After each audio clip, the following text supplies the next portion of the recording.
Welcome back to the Sports Fix, and thank you very much to Bruce there, our Speedway expert. Well, it's time to go from the motorway to the football pitch, and joining me now is a man that won the 2014 Asian Champions League. He's also played under the high-flying Aussie manager Ange Postecoglou and played over 100 games in the A-League and overseas, and also represented his country too. Great to have Daniel Mullen joining us on the Sports Fix here on Flow. Daniel, welcome. Thanks, Alice. Thanks for having me. It's great to get you on. Now, getting straight into the big news, Daniel, Ange Postecoglou, you played under him back in 2013 for Melbourne Victory. He's high-flying right now as the current Celtic manager and really kicking goals as far as the Australian coaching ranks go overseas. Now, just announced in the last 24 hours is a tournament heading to New South Wales to be played in Sydney in December of 2022, whilst the World Cup will be on, which is great for Aussie football fans to get amongst the World Cup festivities with two giant sides coming to play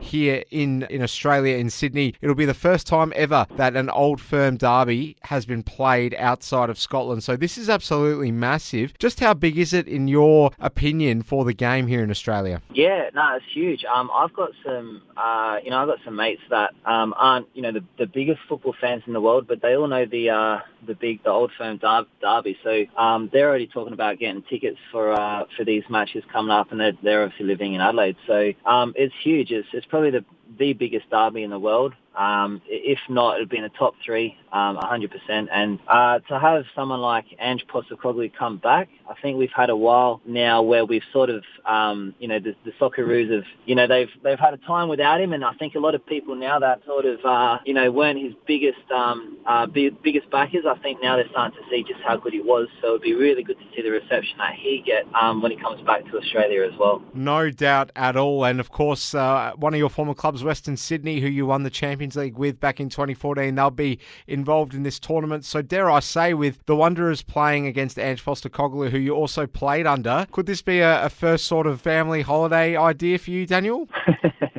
I'm not sure. I don't know. Look, I don't know what I'm doing next week, let alone when this is coming up. But yeah, it's I'd love to get there. It would be a fantastic atmosphere. So it'd be something that I think any football fan in the country should try their best to get down and get there. Definitely, and I think from a selfish perspective, as Aussie fans, we just simply have to hope that most players that play for Celtic and Rangers don't make it to the World Cup, so we can get them here in Australia. Let's keep on the Ange train. Now, you played under him in 2013 for Melbourne Victory. Could you see from that time, nearly a decade ago now, that Ange always had it in him to ascend as far and wide as he has, obviously now managing one of the biggest football institutions in the land? Yeah, definitely. Yeah, I tell people all the time he's the best coach that I've ever played under. It was his commitment and dedication to playing the way that he wanted to play. That was so evident from the first second that I got there. I actually came back from China on loan, so I only had the 12 games with Melbourne Victory, but it was a loan stint, and it was one of the best 12 weeks I've had in my footballing career because I learned so much. We basically played a system that had, almost never been played before. We played with a 4-4-2 with no strikers. Literally, we had no strikers. So we had our two strikers were, out wide, and the opposition centre-backs would at times, for 90% of the game, have no one to mark. And it was something that I'd never seen before. But he just had this way of explaining things and showing how what he had in his mind was going to work for the team. He would then create drills, that would refer to every single session or, after every game, and every drill had there was a purpose to it. But yeah, just absolutely phenomenal. I remember one game we played against Wellington, away, so windy Wellington. And we actually played in one of those conditions where it was just gale force winds, and we were against the wind in the first half, and I was playing as the left centre back, and he wanted us centre backs to play out at all costs. And we were just under the pump for about 20 odd minutes, and I got the ball from the goalkeeper, and I thought we just need to turn him around because we were getting hammered. So I lumped it as far as I could. We ended up getting onto the end of it, created sort of a chance, and I just heard someone from the side going off his chops. And he goes, yeah, don't play that ball again. And I thought, okay, it sort of worked. So the 44th minute, I did one more. I did it again. And at halftime, he said, ever play that ball again, you'll be getting dragged.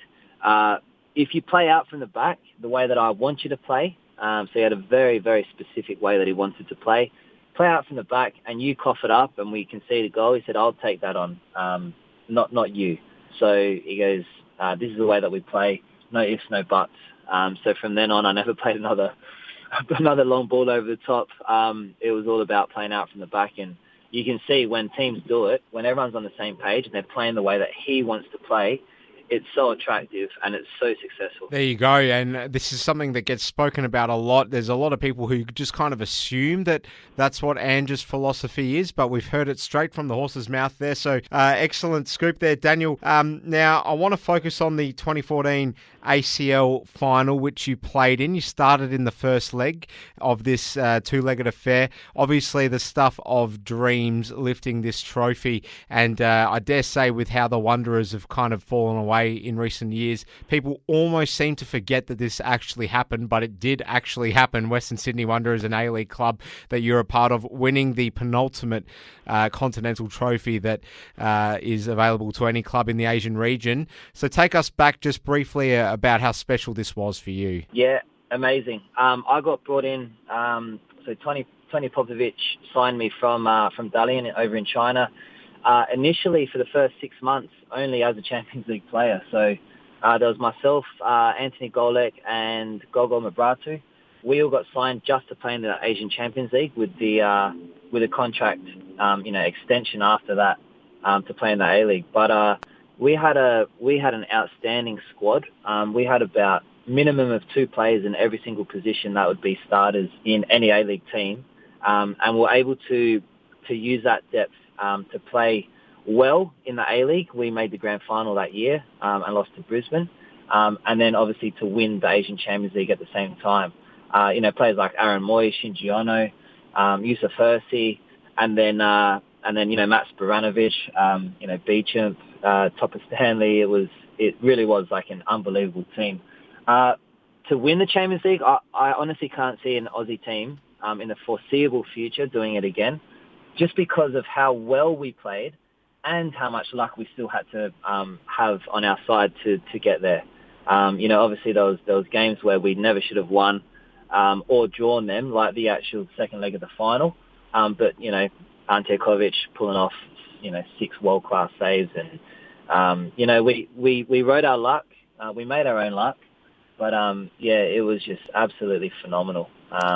Winning it, coming back to Sydney and having the whole of the Sydney International Airport closed off because we were getting off the plane at 2:00 in the morning, and having thousands of people there come to celebrate with us was something I'll never ever forget. Certainly a wild time, and I'm sure another wild time in your life was the night before you made your debut. Talk about being thrown in the deep end, coming in to replace a crucial player for Adelaide United. You're only 18 years old. This is the Asian Champions League semi-final back in 2008 for Adelaide United against Bunyod Kaur, and of course the player that you had to mark, none other than a World Cup winner, the Brazilian Rivaldo, who was at a time probably the best player in the world, certainly one of the best players in the world. You had a pretty good debut, I think, Daniel. Yeah, chucked in the deep end. I think as a young player, there's no other way that you'd want it, really. I didn't really have time to overthink anything. Aurelio Vidmar was, he was fantastic for me. He chucked me in and said, just do your thing. What you're doing at training is enough, and don't go out there and try and do anything different. And then all the players got around me as well, and I played as a right fullback that game, and I remember straight away I received the ball from the centre back, and I think it was Robbie Cornthwaite just said, there you go, mate, now you're in the game. I watched the game back. I think my first 20 passes just went straight back to him. But then after that, that's all you need. You start to get into the game, and that was an unbelievable night. That was to win. I think it was 3-0. I remember we scored 3. Can't remember if it was 3-0 or 3-1 now. But I remember it was just amazing and the best atmosphere I've ever heard at High Marsh. It was just phenomenal. One of my happiest ever memories in life, I have to say. Daniel, we're just about out of time. It's been great having you on the flow. Like you highlighted at the top there, you're a very busy guy. We wish you, well, everyone here at Flow FM wishes you every success this season in the NPL with Campbelltown City, and we'll have to check in with you again sometime soon. Thanks so much for joining us on the Sports Fix. Thanks, Ellis. Thanks for having me. And make sure you stay with us. On the other side of this, it's Courtney McIntyre and Ricky Lambert chewing the fat to round out tonight's Sports Fix.